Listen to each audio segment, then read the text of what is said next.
Hey there. Thanks for tuning in to the Intellectual Investor Podcast. This is episode 166. IMA is not for everyone. I'm fine with that. If you are more the reading type, you can read this article and subscribe to receive more at contrarianedge.com or through the link in this episode's show notes at investor.fm. IMA is not for everyone. I'm fine with that. Written by Vitaliy Nelson and read by Elliot. Today, I am going to do something I rarely do, share a note I received from an IMA client and my rather lengthy response. For obvious reasons, I removed any private information about the client and changed his name to John. There are many investment lessons, and more importantly, insights about how to choose a money manager in the letter below. I'll provide additional thoughts on the topic in the postscript after the letter. Here's the email from the new investor with IMA, John. Quote, "We transferred $3 million to you to invest on our behalf 3 months ago. As of yesterday, the $3 million has increased by 3.3% plus or minus to $3,105,000.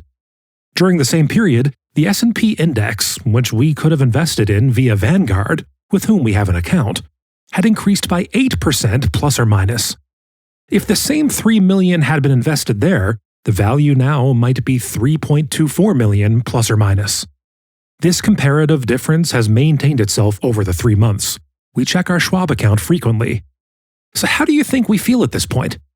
I appreciate from reading the notes from VK that your team would probably respond that your investment choices are intended to weather the bad times ahead, SUV value stocks versus sedan growth stocks. The results are an incentive to invest any money we have now elsewhere and to seriously consider reducing the money we have invested with IMA." End quote. Dear John, thank you so much for your email. I am glad you emailed us now, early in the relationship, because this gives you an opportunity to take a corrective action, which I'll discuss at the end of the letter. You are right. We are building an all-weather portfolio to handle any environment the economy sends our way. Our aspiration, whether we achieve it or not, only time will tell, is to do better than the broad market. However, this is not where our energy is focused. Our main goal is to preserve and grow your wealth over the long run. This may sound contradictory to our aspiration to do better than the market. It is not. Over the last few decades, investors have achieved good returns with ease simply by buying a broad market index. This is unlikely to be the case over the next decade or two. Stocks are expensive, global debt is high, and future economic growth has more headwinds than tailwinds. As you have noted, we have a portfolio of all-terrain SUVs.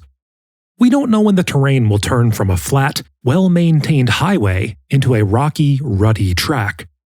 We are investing as if we are in the rocky part already. If the road ahead remains as it was over the last decade, then what we do will likely produce below-market returns. But if the excesses of the past catch up with the market and the economy, then our SUVs should handle the tough terrain while the sports cars will be left behind. To finish first you must finish. We are focusing on the finishing part. Being first, or beating the market, would be a nice bonus. But this is not why we are up 3% and the market is up 8% over the last 3 months.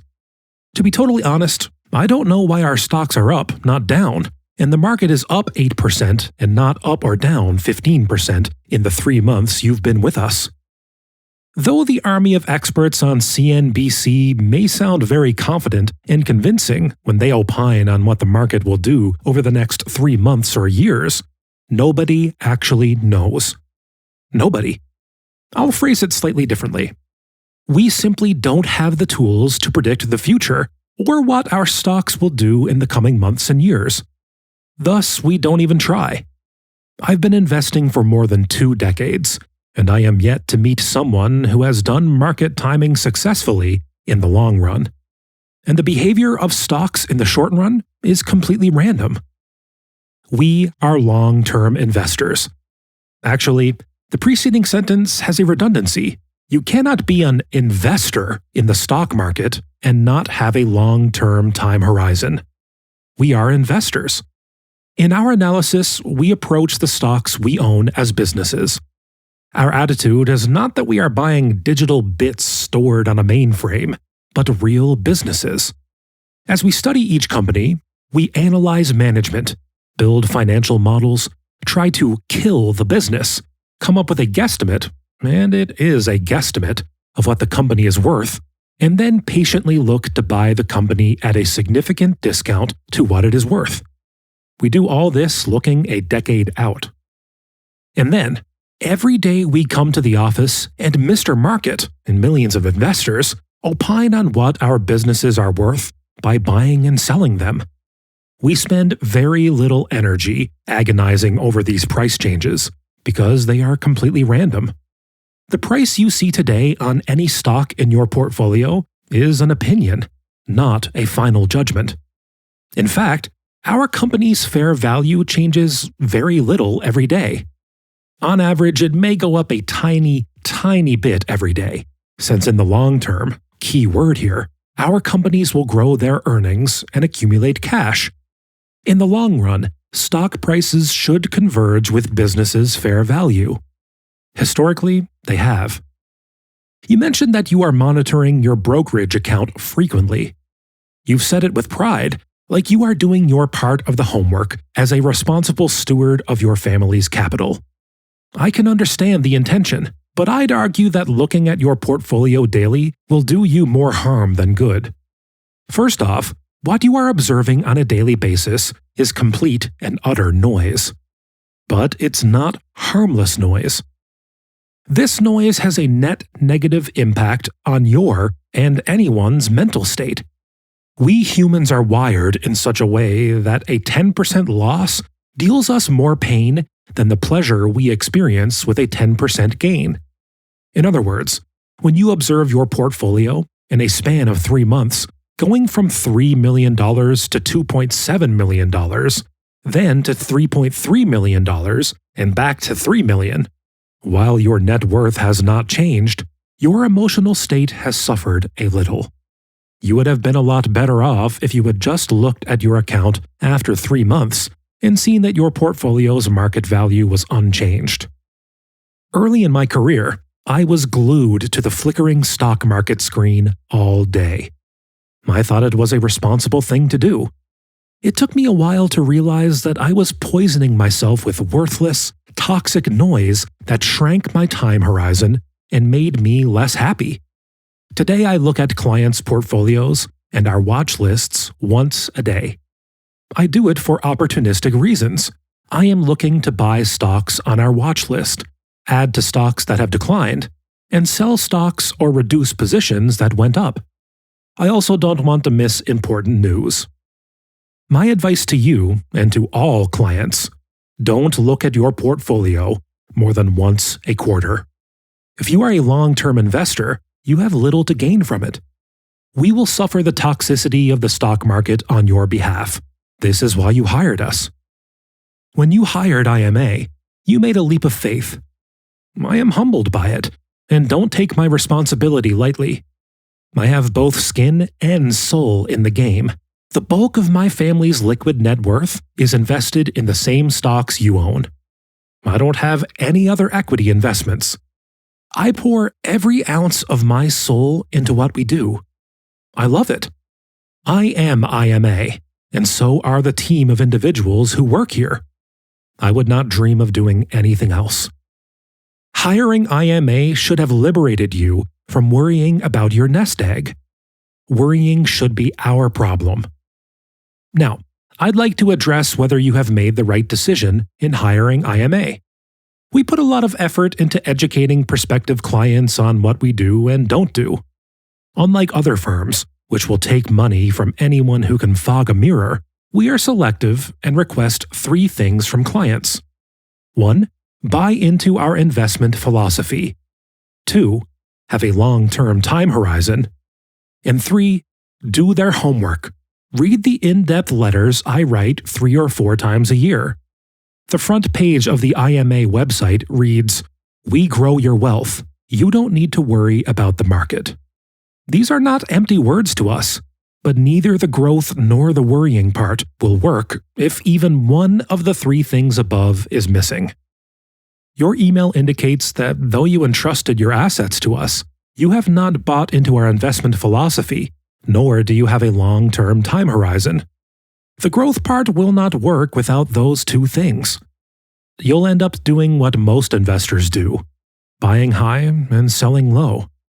This is why being the right fit with IMA is so important. I don't want you to fire us when our portfolio is down, thus cementing your losses due to volatility.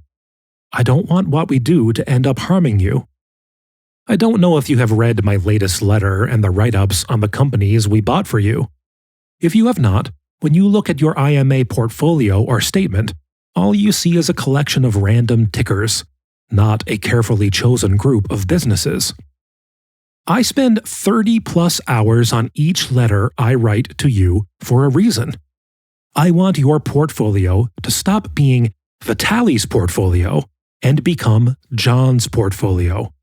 Thus, when the market takes a 30% hit, and at some point it will, the volatility of your blood pressure will not spike. You'll understand that while their prices may have declined, what this carefully assembled collection of businesses is worth has not. During the last 3 months, we've been in a benign market. It actually went up after a significant decline. That won't always be the case. Based on your letter, I get the feeling that we are missing at least 2 out of the 3, or maybe all 3, of the required attributes for us to be a good fit. My advice to you is to seriously rethink our relationship. I am attaching our brochure in both PDF and audio formats. Please reread it carefully and evaluate if what IMA does and asks for from clients is for you. If the answer is yes, we welcome a long and prosperous relationship. If you decide to terminate our services, there will be no hard feelings from us. I won't take it personally. We'll help you transition to Vanguard or wherever else you'd like to move your assets. Enjoy life and prosper. Vitaliy. My Vitaly's additional thoughts. It is easy to villainize Wall Street and large investment firms. The mega-giant mutual fund complexes, which manage hundreds of billions of dollars, get very little sympathy. We can accuse them of having a short-term time horizon, hugging benchmarks, having no soul in the game. They are all that. But if you peel off a few layers from these corporate behemoths, you'll find that these companies are full of people who are just responding to incentives. Inflows and outflows of capital into their funds are driven by their short-term performance. They outperform the benchmark for 3 months, 6 months, a year, and they get inflows and thus huge bonuses. Underperform, and the capital will outflow into the fund of a competitor who had better short-term returns. In this game, long-term doesn't and cannot exist. If you stayed away from investing in .com 1.0 or 2.0, you did the responsible thing. Instead, you bought undervalued companies with real cash flows, and you massively underperformed your competition. As a disciplined, value-oriented mutual fund manager, it was a financially rewardless activity. When the .coms predictably turned into .bombs, declining 70%, you celebrated a Pyrrhic victory. Your mutual fund was up, and most importantly, you preserved your clients' capital. The problem is that 90% of your clients are gone. Capital from your strategy seems to have flowed out to apparently greener pastures, which were actually just brown minefields painted green by the bull market.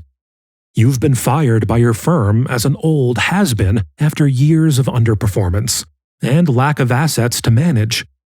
You are divorced, trying to kick an acquired cocaine addiction, and your kids are driven to school in a fancy car by their new stepdad, who has great hair, that played the short-term .com game, wiping out his clients' assets in the subsequent bust, but raking in giant bonuses in the process.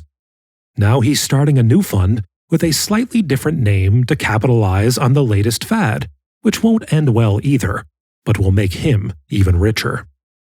Alright, I may be overdramatizing a little here.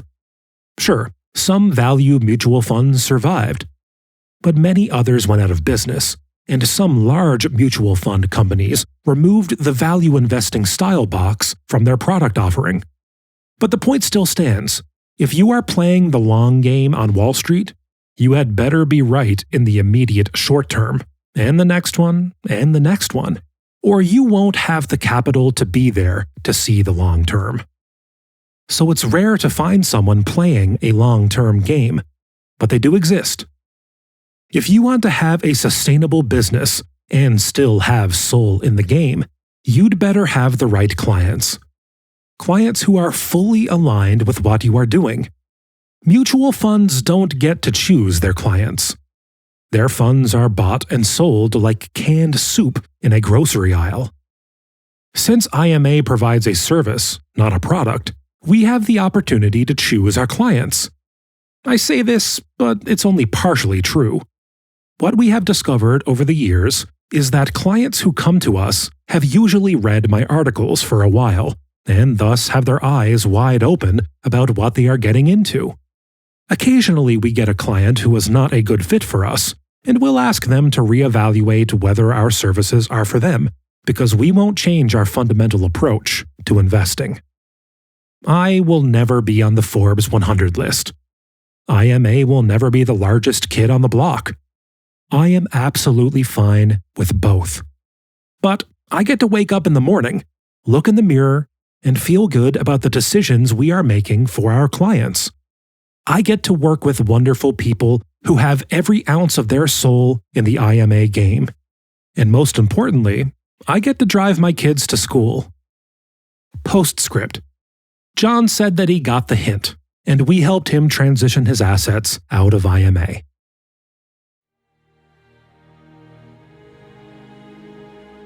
Thank you for listening. Inflation has been on everyone's mind these days. If you enjoyed today's episode and want to hear Vitaliy's take on inflation, check out episodes 128, 129, and 140 of this podcast at investor.fm. Enjoy life and prosper.